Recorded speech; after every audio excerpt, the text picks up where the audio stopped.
Hello. तो आज के इस वीडियो में हम आपको बताएंगे क्लास 8 यानी कक्षा 8 हमारी दुनिया भाग 3। इससे पहले कि आप अगर हमारे चैनल पर नए हैं तो आप हमारे चैनल को सब्सक्राइब कर लेंगे। आइए आज हम देखते हैं, ये आपका है इकाई 3 का गौ सूचना प्रौद्योगिकी उद्योग। इससे पहले का हमने जो भी वीडियो था वो मैंने बना दिया है। अगर आप पढ़े हैं तो आप हमारे प्लेलिस्ट को चेकआउट करके आप जो भी छूटा हुआ है आप पूरा कर सकते हैं।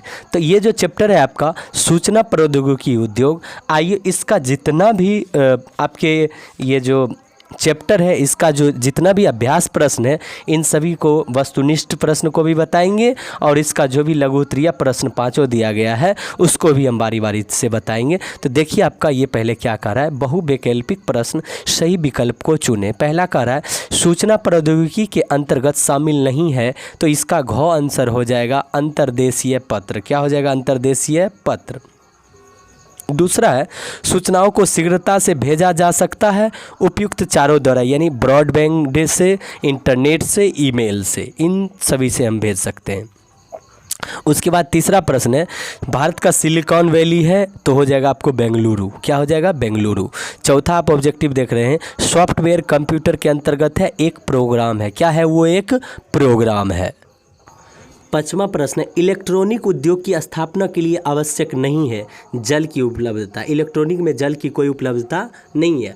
आप उसके बाद नीचे देख रहे होंगे निम्नलिखित प्रश्नों का उत्तर दे। जरा आप ध्यान से देख लीजिए, इसमें लगभग 5 प्रश्न दिया गया। आइए हम 5 प्रश्न का उत्तर आपको बारी बारी से बताते हैं।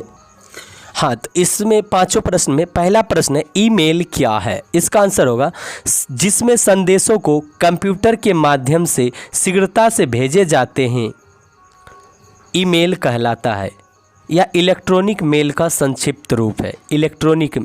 ईमेल को क्या कहते हैं? इलेक्ट्रॉनिक मेल कहते हैं। ठीक है दोस्तों। दूसरा प्रश्न आपका कह रहा है सूचनाओं के आदान प्रदान के लिए पहले किन साधनों का उपयोग किया जाता था? तो आंसर होगा सूचनाओं का आदान प्रदान पहले समय में ताली बजाकर, आग जलाकर, पशु पक्षियों की बोलियां बोलकर तथा पत्र लिखकर किया जाता था। तीसरा प्रश्न को आप देखेंगे क्या कह रहा है। तीसरा प्रश्न आपका कह रहा है बेंगलुरु में सूचना प्रौद्योगिकी का विकास क्यों संभव हुआ? आंसर बताते हैं। इसका आंसर हो जाएगा बेंगलुरु में सूचना प्रौद्योगिकी का विकास इसलिए संभव हो पाया क्योंकि वहां पर उसके अनुकूल जलवायु और अन्य संसाधन आसानी से उपलब्ध हो जाता है। चौथा प्रश्न को आप देखेंगे कंप्यूटर पार्क वाले शहरों का नाम लिखिए। इसका आंसर होगा सॉफ्टवेयर पार्क वाले शहर पार्क मुंबई, दिल्ली, हैदराबाद, पुणे, चेन्नई, कोलकाता, कानपुर, लखनऊ, बेलापुर, गुड़गांव आदि में है। अब पाँचवा प्रश्न हम आपको बताएंगे। देखिए 5वां प्रश्न है सूचना प्रौद्योगिकी ने जीवन शैली में क्या बदलाव लाए हैं? आंसर होगा सूचना प्रौद्योगिकी में हो रहे निरंतर शोध अनुसंधान ने लोगों के जीवन शैली में क्रांति ला दी है। अब हम घर बैठे ही सूचना प्रौद्योगिकी के माध्यम से सूचनाओं का आदान प्रदान शीघ्रता से कर लेते हैं। ये दोस्तों आपका 5 प्रश्न इस चैप्टर का दिया गया था। मैंने आपको 5 प्रश्न आसानी से बना दिया है।